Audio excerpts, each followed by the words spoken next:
की इस पावन धरती पे माननीय प्रधानमंत्री जी का स्वागत अभिनंदन करने के लिए खड़ा हुआ हूं। बहुत ही सम्मानित मंच और सामने बैठे मेरे सारे ही सम्मानित माताएं, बहनें व नौजवान साथियों, ठीक है सर, उपवास गूंजती पर आज माननीय प्रधानमंत्री जी को मैं ध्यान आकर्षित करना चाहूंगा कि होशियारपुर की यह धरती शिक्षा का केंद्र मानी जाती रही है। पंजाब जब विभाजन हुआ, देश विभाजन के समय पंजाब यूनिवर्सिटी उठ के यहाँ पे आके केंद्रित थी और उसके बाद आज जहाँ Hoshiarpur industry specially tractor manufacturing और प्लाईवुड मैन्युफैक्चरिंग के लिए जानी जाती है। प्रधानमंत्री जी पिछले कुछ दिनों में टूरिज्म को लेकर बहुत सारी बातें उठी। एक नया टूरिज्म पंजाब में चालू हुआ है और वो है जिसको भी ईडी का सम्मन आता है, भ्रष्टाचार में लिप्त जो भी आदमी है वो होशियारपुर में विपासना करने के लिए आ रहे हैं। साहब, जब दबिश पड़ी आम आदमी पार्टी के दिल्ली के मुख्यमंत्री पे 7वां सम्मन उनको दिया गया तो वो आके एक हफ्ता के लिए यहां पे रुके हैं साहब। और ये जिस किस्म का गठबंधन है, आपने जिस तरह गुरदासपुर में बोला कि ये दुकान एक है जिसके दरवाजे दो हैं, ये दोनों आपस में मिलके पंजाब के ऊपर एक अभिशाप की तरह आम आदमी पार्टी और कांग्रेस मिलके दो बीमारियां जो पंजाब में, दोनों में इनकी हिस्सेदारी है। सबसे बड़ी उस दिन मैंने आपसे बेनती की थी नस्ल और फसल के लिए।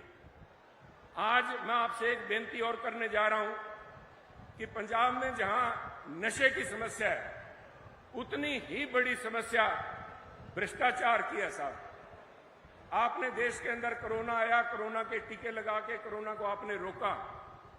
आज मेरी बेनती है कि जहां आप देश में भ्रष्टाचार के खिलाफ काम कर रहे हैं, पंजाब में ऐसी ही एक वैक्सीन आपको लगानी पड़ेगी जिससे भ्रष्ट नेताओं का खात्मा हो सके। साहब, ये वो लीडर हैं पंजाब के अंदर, खास तौर पे आम आदमी पार्टी और कांग्रेस के नेताओं की पहचान बड़ा होने की, छोटा होने की, कितनी बड़ी ठगी की है, कितना बड़ा उन्होंने लोगों का सरमाया लूटा है, उससे जाना जाता है।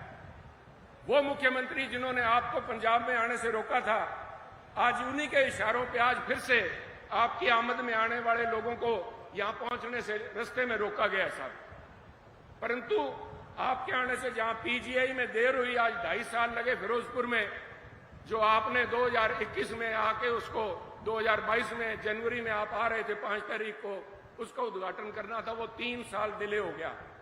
परंतु आज ये दुआबे की धरती जहां हर एक घर एनआरआई नहीं बोलता, मैं उन्हें बोलता हूं, वो सारे देश के एम्बेसडर्स हैं। साहब, वो आपके देश की संस्कृति, हमारे पंजाब की भाईचारक सांझ और देश को बुलंद करने वाले लोग पंजाब के जो बाहर बैठे हैं हमारे साथी, वो सभी भारत के एम्बेसडर्स हैं और उनके साथ यहाँ पे लोगों की आकांक्षाएं भी बड़ी हैं, क्योंकि उनके वहां बाहर उन्होंने जो देखा है उसके चलते मैं आपसे एक बेनती करूंगा, शिक्षा के इस केंद्र के अंदर, इस दुआबे के अंदर हमें बाबा साहब अंबेडकर के नाम पे इस तीसरे कार्यकाल में एक बहुत ही बढ़िया हायर एजुकेशन के लिए यूनिवर्सिटी आप दीजिए, इस उम्मीद के साथ कि आप भ्रष्टाचार का टीका भी लगाएंगे और यहाँ पे हायर एजुकेशन के लिए, क्योंकि हुआ क्या है, आपका जो पैसा आ रहा है पोस्ट मैट्रिक स्कॉलरशिप के लिए, उसमें भी नहीं बख्शा गया। साहब,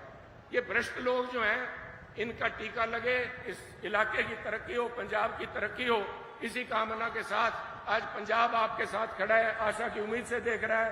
पंजाब में अमन शांति, लॉ एंड ऑर्डर, उसके लिए आज बीजेपी को देख रहे हैं, आपको देख रहे हैं।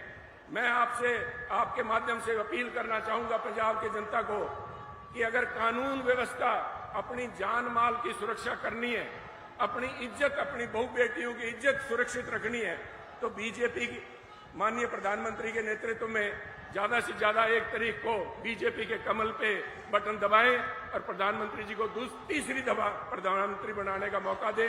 जय हिंद।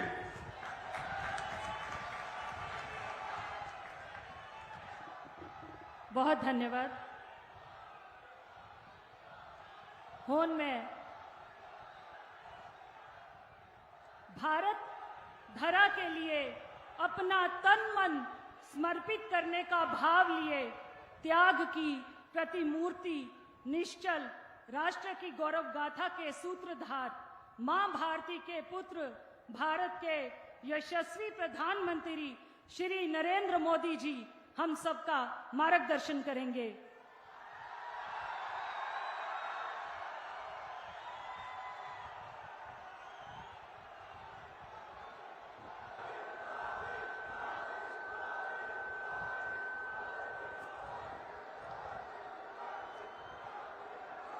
भारत माता की, भारत माता की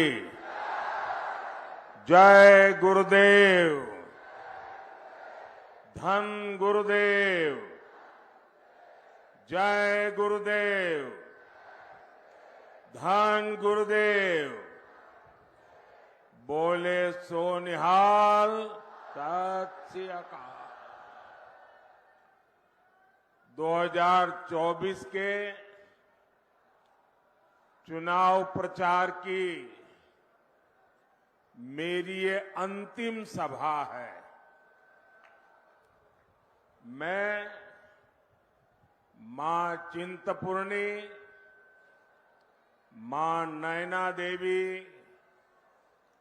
और गुरु गोविंद सिंह जी को सर झुकाकर नमन करता हूं। हमारे होशियारपुर को छोटी काशी कहा जाता है। ये गुरु रविदास जी की तपोभूमि है और संयोग देखिए, काशी जहां से मैं सांसद हूं, वहां गुरु रविदास जी का जन्म हुआ था। इसलिए होशियारपुर की इस पुण्य भूमि पर आज चुनाव अभियान का समापन होना मेरे लिए अपने आप में सौभाग्य से कम नहीं है। भाई और बहनों, गुरु रविदास जी कहते थे, मन चंगा तो कठौती में गंगा। मैं भी पूरे ईमानदार मन से देश की सेवा में जुटा हुआ हूं और इसलिए जनता का आशीर्वाद भी मेरे साथ है। मैं देश भर में जाकर के आया हूं। जनता जनार्दन ने तीसरी बार मोदी सरकार बनाना पक्का कर लिया है।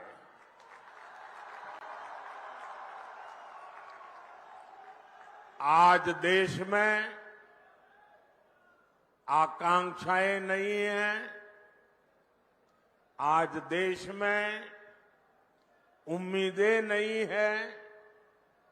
आज देश में आत्मविश्वास नया है। दशकों बाद ऐसा समय आया है,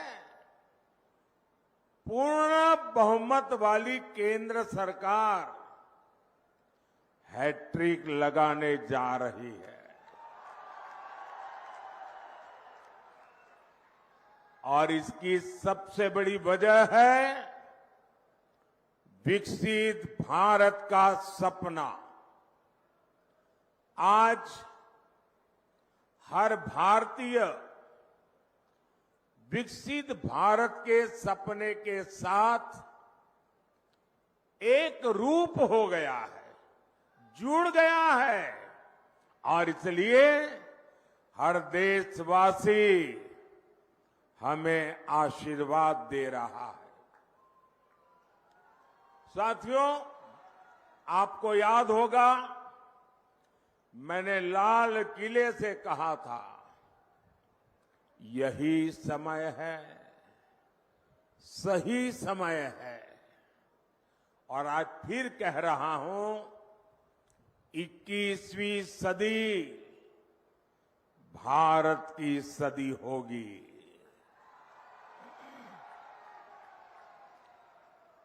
पिछले 10 साल में भारत ने जो विकास करके दिखाया है वो अभूतपूर्व रहा है।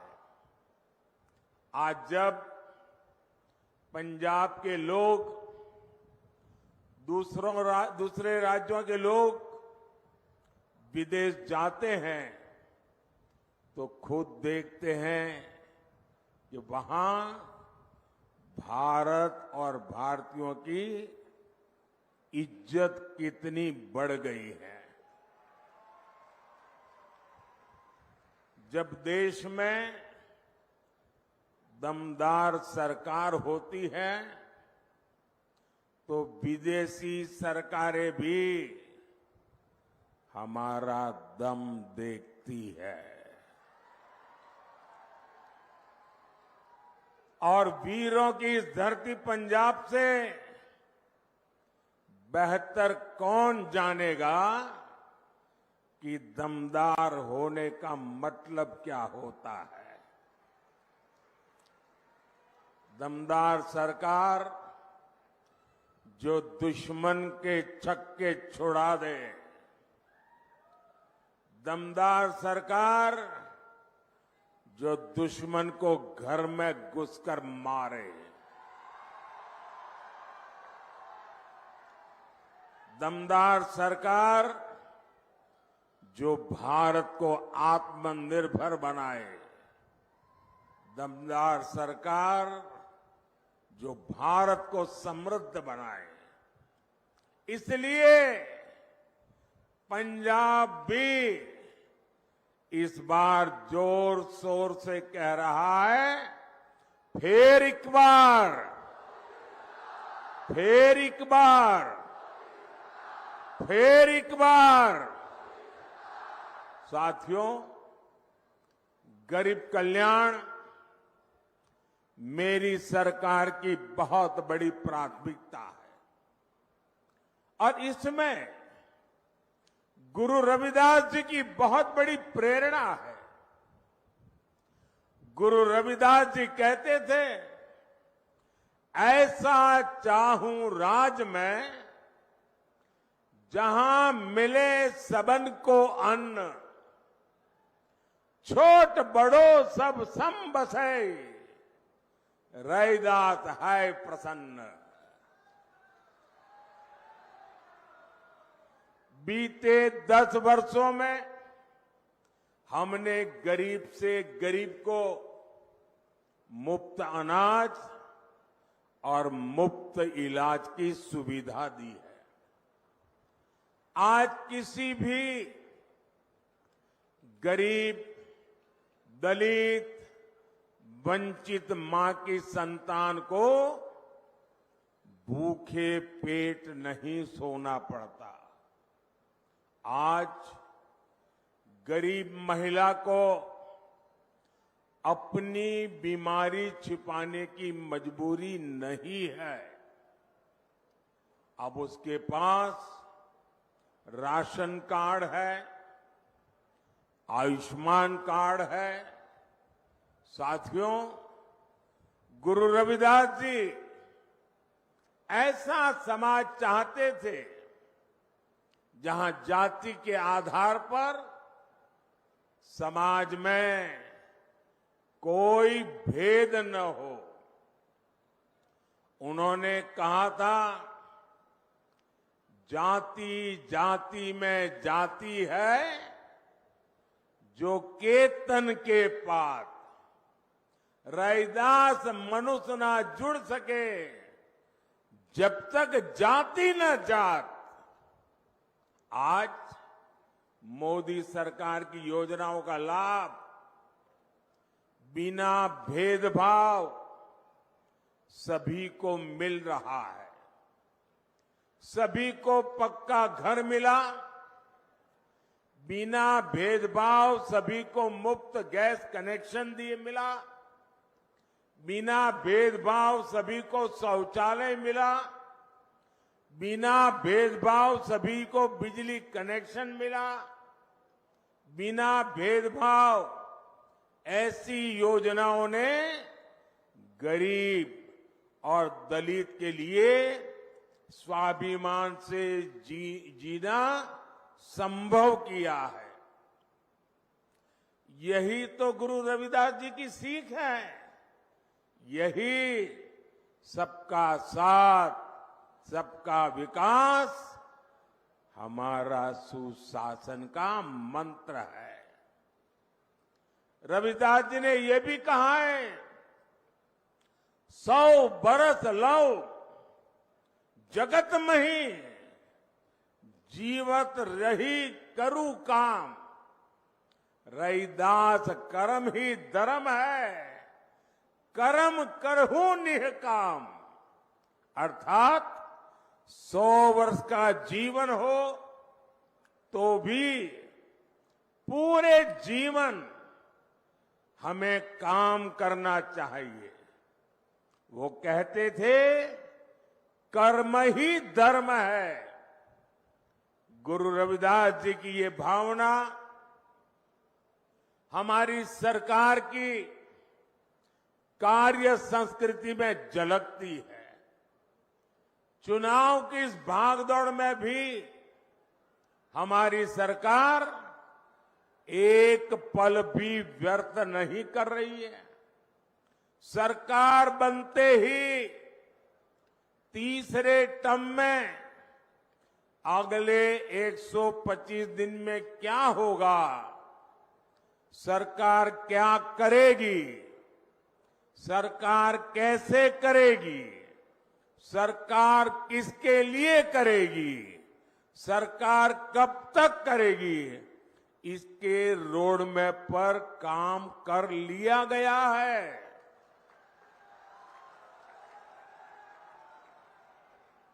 इसमें भी 25 दिन विशेष तौर पर युवाओं के लिए केंद्रित किए गए हैं। अगले 5 साल में कौन से बड़े निर्णय लेने हैं, इसकी भी रूपरेखा खींची जा चुकी है। अगले 25 साल के विजन पर भी हमारी सरकार तेजी से आगे बढ़ रही है। साथियों, ये भाजपा सरकार का सौभाग्य है कि उसे गुरु रविदास से जुड़ी विरासत को सम्मान देने का अवसर मिला है। काशी में उनके जन्मस्थान का विकास किया जा रहा है। काशी में गुरु रविदास जी के जन्मस्थान पर सुविधाएं बढ़ाई जा रही हैं। वहां लंगर हॉल बना है, म्यूजियम बना है, पार्क बना है, मंदिर के आसपास सड़कें बनी हैं। कोशिश यही है कि आप लोग जब यहां से काशी आए तो आपको वहां परेशानी न हो। और इतना ही नहीं, मैं काशी का सांसद हूं, इसलिए जब भी आप काशी आए ना तो आप मेरे मेहमान हैं। और मैं मेहमान नवाजी में कोई कमी नहीं रखता हूं।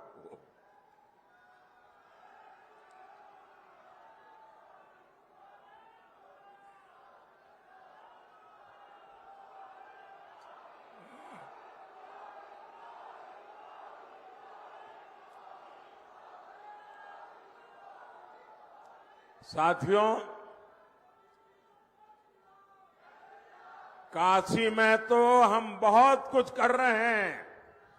जो लोग वहां जाते आते रहते हैं वो देखते होंगे, हर बार जाएंगे कुछ न कुछ गुरु रविदास जी के चरणों में हमने समर्पित किया है।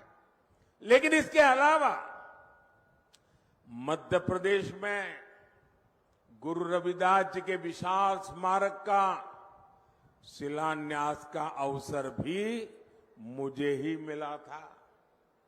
वहां मध्य प्रदेश में भाजपा सरकार है और वो कार्यक्रम ऐसा हुआ, हजारों गांवों की मिट्टी और देश की सैकड़ों नदियों के जल एकत्रित करके गुरु रविदास जी का भव्य स्मारक मंदिर वहां बनाया जा रहा है।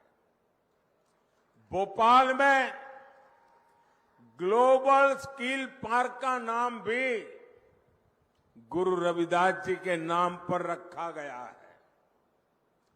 दिल्ली में भी तुगलकाबाद में गुरु रविदास जी महाराज का जो पवित्र स्थान है उसे और दिव्य बनाना भी ये हमारा संकल्प है।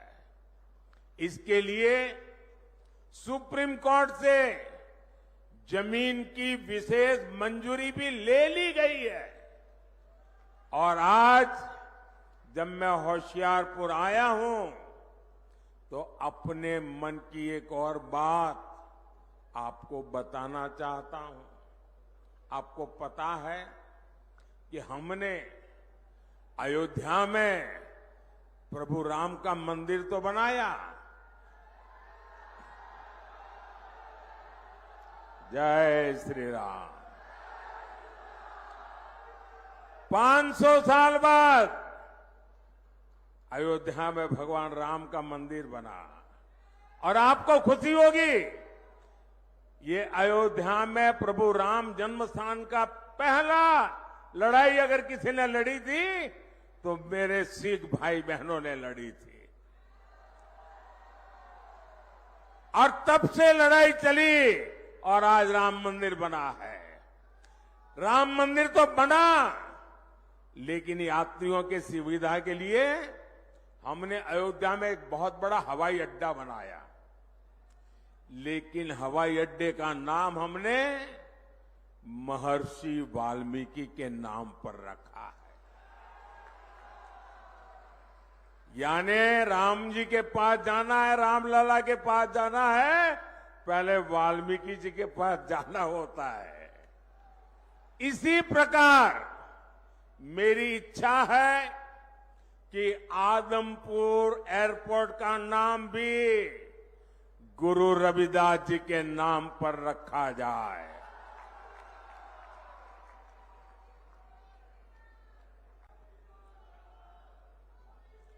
सरकार बनने के बाद इस दिशा में तेजी से काम किया जाएगा। भाइयों और बहनों, भाजपा विरासत भी विकास भी इस मंत्र पर चल रही है। आपने देखा है जब अफगानिस्तान में संकट आया, वहां पर हमारे जो सिख भाई बहन रहते थे, वहां जो हमारा गुरुद्वारा था, बहुत खतरे पैदा हो गए, तो हम गुरु ग्रंथ साहब के स्वरूपों को पूरे अदब के साथ माथे पर रख करके भारत लाए। इतना ही नहीं, हमने साहिबजादों के बलिदान को श्रद्धा पूर्वक नमन करते हुए 26 दिसंबर को वीर बाल दिवस मनाना तय किया। और ये सिर्फ एक दिवस नहीं है, इतना बड़ा बलिदान, इतना बड़ा त्याग, इतनी बड़ी प्रतिबद्धता केरल के बच्चे को भी पता होनी चाहिए, आसाम के बच्चे को भी पता होना चाहिए, तमिलनाडु के बच्चे को पता होना चाहिए, बंगाल के बच्चे को भी पता होना चाहिए। और इसलिए हमने वीर बाल दिवस के द्वारा हिंदुस्तान की भावी पीढ़ी को प्रेरणा देने के लिए वीर बाल दिवस की परंपरा शुरू की है। हमने हरमिंदर साहब के लंगर को टैक्स से मुक्त किया। विदेशी भक्त भी सेवा के लिए दान दे सके, इसके लिए हमने नियमों में छूट भी दी है। साथियों, विकसित होते भारत के सामने कुछ चुनौतियां भी है। कांग्रेस और इंडी गठबंधन की स्वार्थ की राजनीति, वोट बैंक की राजनीति ने देश का बहुत नुकसान किया है। इनका वोट बैंक, जो वोट बैंक के प्रति उनका प्यार था कि बंटवारे के समय के हमारे करतारपुर साहिब पर भारत का अधिकार नहीं जता पाए। यही लोग हैं जो अपने वोट बैंक के लिए लगातार राम मंदिर का विरोध करते रहे। अपनी तुष्टीकरण की इसी राजनीति की वजह से इंडी गठबंधन सीएए का भी विरोध कर रहा है। साथियों, आजकल देश के लोग इंडी गठबंधन वालों से संविधान की रट सुन रहे हैं। ये वो लोग हैं जिन्होंने इमरजेंसी में संविधान का गला घोंट दिया था। जब 84 के दंगों में सिखों के गले में टायर बांधकर जलाया जा रहा था, तो इन्हें संविधान की नहीं सूझी। साथियों, मोदी ने एक संकल्प लिया है कि वो दलितों, पिछड़ों, आदिवासियों का आरक्षण किसी को भी छीनने नहीं देगा। अपनी सरकार के 10 साल में मैंने लगातार एससी, एसटी, ओबीसी के आरक्षण की रक्षा की है। ये कांग्रेस और इंडी गठबंधन वाले मेरी इस कोशिश से भी भड़के हुए हैं। दरअसल आरक्षण को लेकर इनके खुद के इरादे बहुत खतरनाक है। इनका पूरा track record SC, ST, OBC का आरक्षण छीनने का रहा है। सरकारी नौकरी में धर्म के आधार पर आरक्षण हो, स्पोर्ट्स में, सरकारी टेंडर में धर्म के आधार पर आरक्षण हो, यूनिवर्सिटी के दाखले में धर्म के आधार पर आरक्षण हो, ये संविधान की भावना का, बाबा साहब आंबेडकर की भावना का अपमान कर रहे हैं। ये दलितों और पिछड़ों का आरक्षण छीनकर उसे सिर्फ और सिर्फ मुसलमानों को देना चाहते हैं।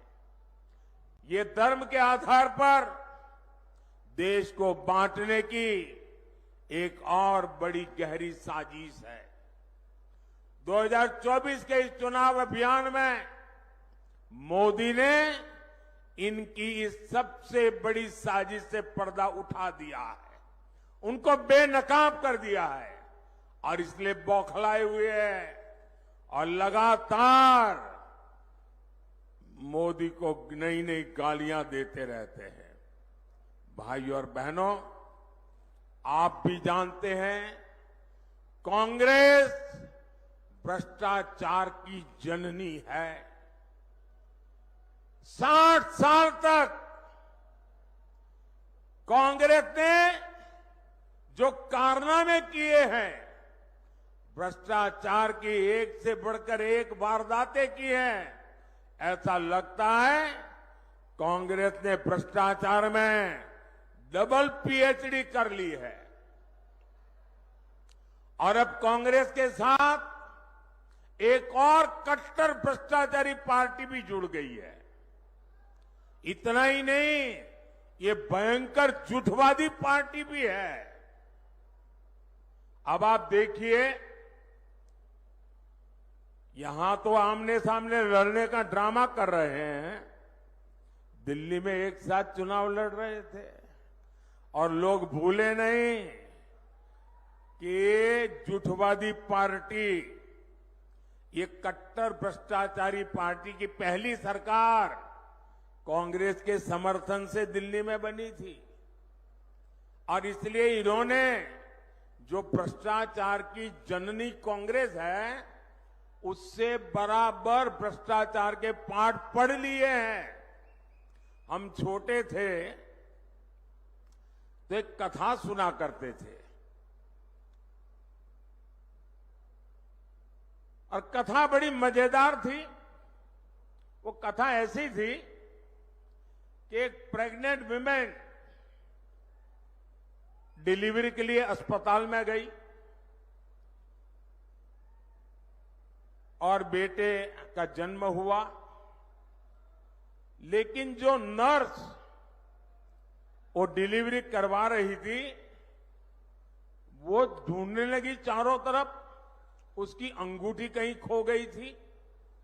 वो रोने लगी, अरे मेरी अंगूठी कहां गई, अंगूठी कहां गई। अब बेटे का जन्म हुआ लेकिन वो अपनी मुट्ठी नहीं खोलता था, तो डॉक्टरों को चिंता हुई, इस बच्चे की मुट्ठी क्यों नहीं खुल रही है, अभी तो पैदा हुआ है। डॉक्टरों ने बड़े तरीके से उसकी मुट्ठी खोली तो अंगूठी उसकी मुट्ठी में थी। तो लोगों ने कहा ये बच्चा पैदा होते ही चोरी करता है, तो पता चला उसका बाप बहुत बड़ा चोर था, बड़ा डाकू था। तो जन्मजात ये भ्रष्टाचार की जननी कांग्रेस की गोद से एक कट्टर भ्रष्टाचारी पैदा हुए हैं और इसलिए कांग्रेस को तो भ्रष्टाचार में पीएचडी करते करते 60 साल लगे। ये तो जन्म से ही कट्टर भ्रष्टाचारी पैदा हुए हैं।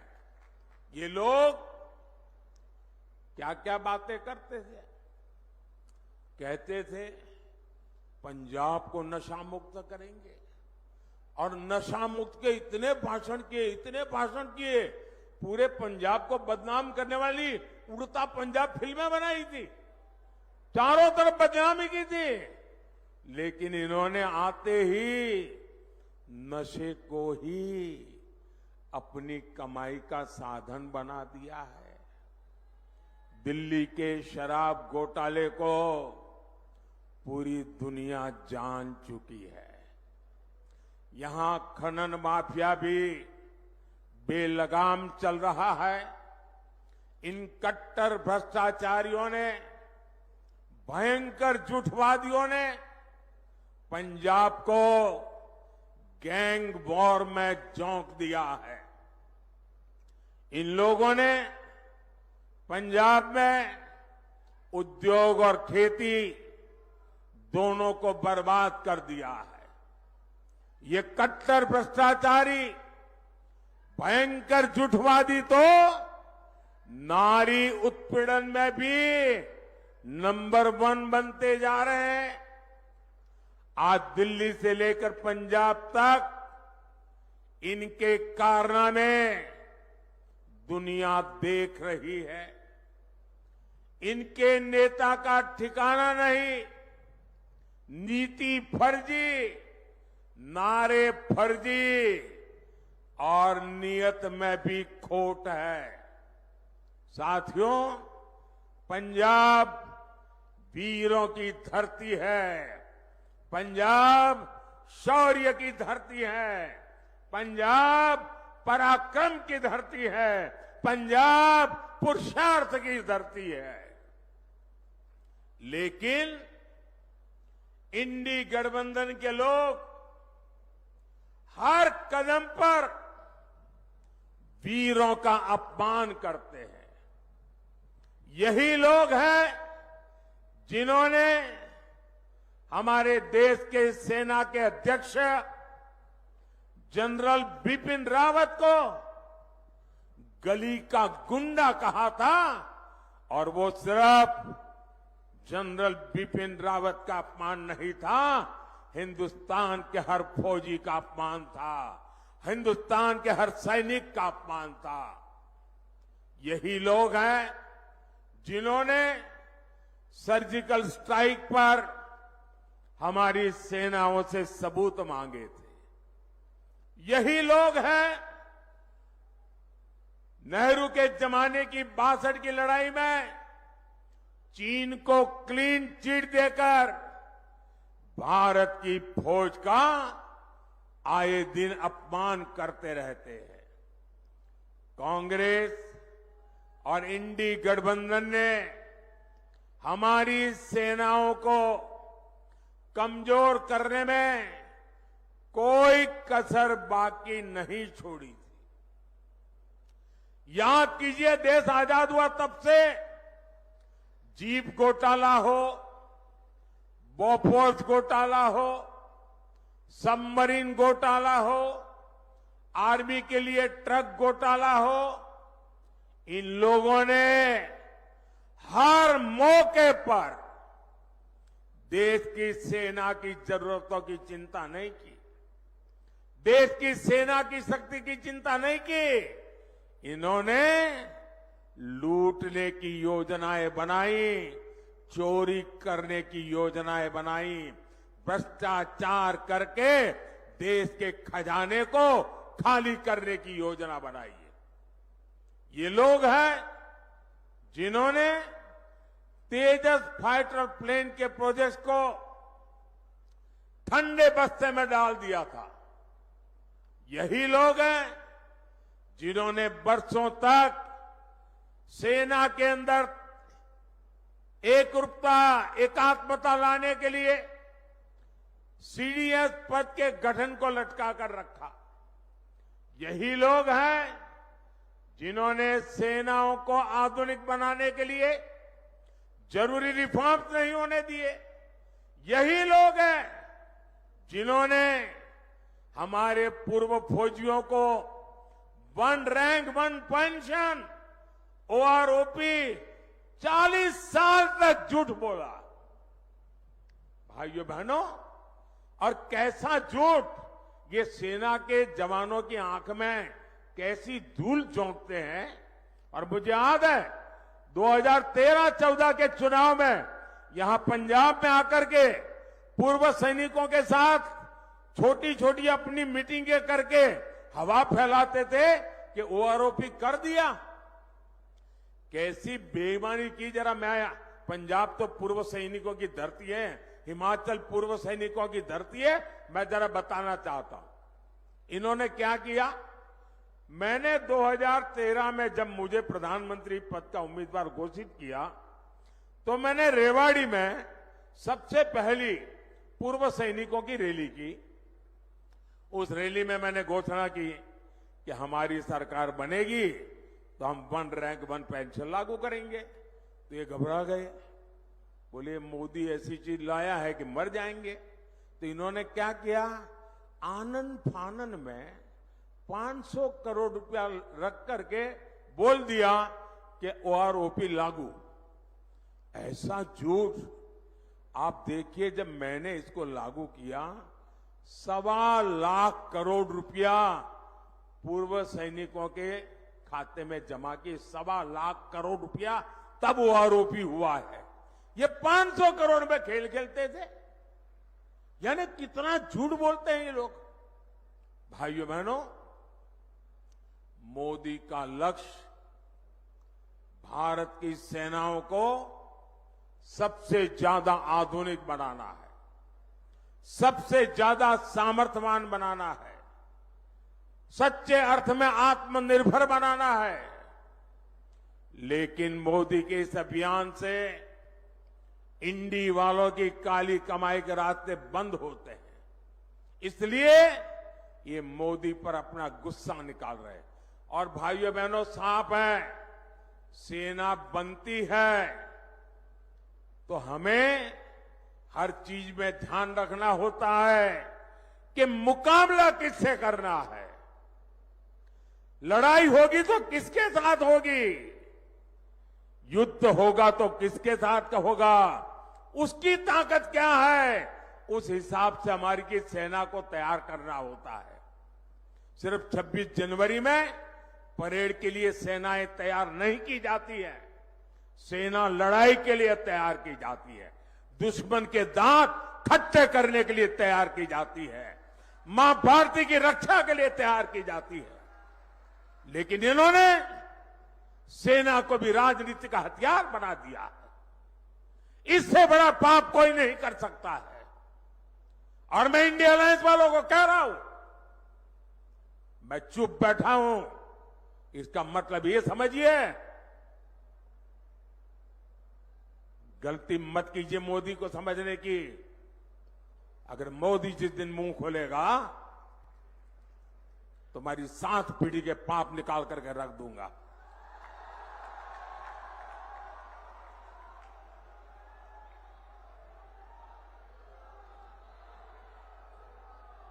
आपको मोदी को जितनी गालियां दे दीजिए, लेकिन मेरे देश की सेना का अपमान ये मोदी नहीं सहन करेगा।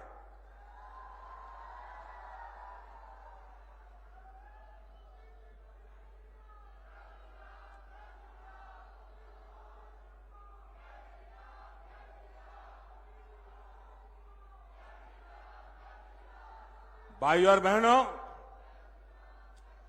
गरीब का ये बेटा हर गरीब को, दलित को, पिछड़े को विकास की नई ऊंचाई देना चाहता है।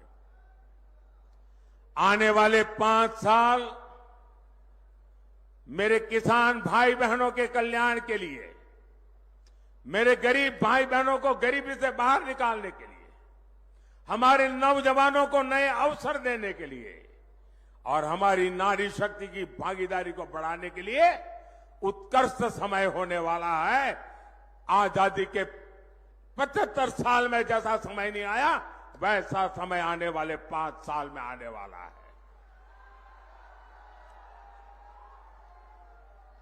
और इसलिए चुनाव की मेरी आखिरी सभा में गुरु रविदास जी की पवित्र भूमि से, गुरुओं की पवित्र भूमि से, वीर बलिदानियों की पवित्र भूमि से मैं देशवासियों को कह रहा हूं, आखिरी चरण में मतदान के सारे रिकॉर्ड तोड़ दीजिए, भारी मतदान कीजिए और जहां जहां भाजपा एनडीए के उम्मीदवार है वहां भारी बहुमत से विजयी बनाइए। 400 पार का आखिरी जो काम है वो आखिरी तबके के मतदाताओं के पास है। मुझे पूरा विश्वास है कि वो सौभाग्य जाने नहीं देंगे। आपसे 1 जून को पंजाब की हर सीट पर कमल खिलाने के लिए मैं आपसे आशीर्वाद मांगने आया हूं, मैं आपसे सहयोग मांगने आया हूं। होशियारपुर से बहन अनीता सोमप्रकाश जी और आनंदपुर साहब से मेरे पुराने साथी कार्यकर्ता सुभाष शर्मा जी को भारी मतों से विजयी बनाने के लिए मैं आपसे प्रार्थना करता हूं। ज्यादा से ज्यादा परिवारों में जाएंगे, ज्यादा से ज्यादा परिवारों में जाएंगे। मुझे आपसे जवाब चाहिए, ज्यादा से ज्यादा परिवारों में जाएंगे, हर घर में जाएंगे, ज्यादा से ज्यादा मतदान कराएंगे, हर पोलिंग बूथ में विजय दिलाएंगे, गांव गांव कमल खिलाएंगे। अच्छा, मेरा एक काम करेंगे, ऐसा नहीं पूरी ताकत से बोलो तो बताऊंगा। मेरा एक काम करेंगे? जरा हाथ ऊपर करके बताइए, मेरा काम करेंगे? देखिए, यहां से जाने के बाद अपने मोहल्ले में, अपने गांव में जो भी देवस्थान हो, गुरुद्वारा हो, वहां पर जाना और मोदी की तरफ से वहां माथा टेकना और हमें गुरुओं से आशीर्वाद चाहिए, हमें हमारे परमात्मा से आशीर्वाद चाहिए, लेकिन आशीर्वाद मोदी के लिए नहीं मांगना है, आशीर्वाद मोदी के परिवार के लिए नहीं मांगना है, आशीर्वाद मांगना है विकसित पंजाब बनाने के लिए, आशीर्वाद मांगना है विकसित भारत बनाने के लिए। और इसलिए आप सबसे मेरा आग्रह है कि मेरा ये काम जरूर कीजिए, हर गुरुद्वारे पर जाकर के, हर देवस्थान पर जाकर के मेरी तरफ से मत्था जरूर टेकना। मेरे साथ बोलिए, जय गुरुदेव, जय गुरुदेव, धन गुरुदेव, धन गुरुदेव। श्री वाहेगुरु जी का खालसा, श्री वाहेगुरु जी का खालसा। भारत माता की, भारत माता की। बहुत बहुत धन्यवाद।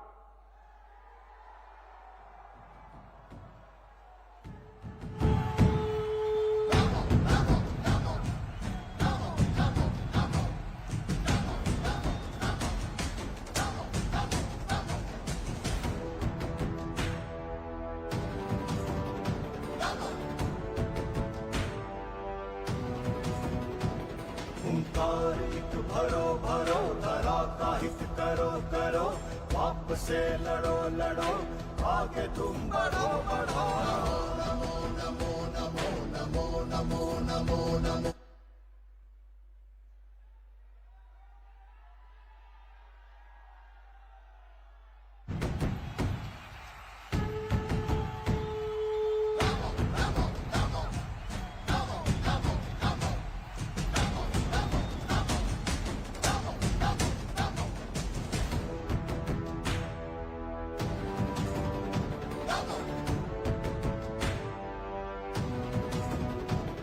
ओंकार एक भरो भरो, धरा का हित करो करो।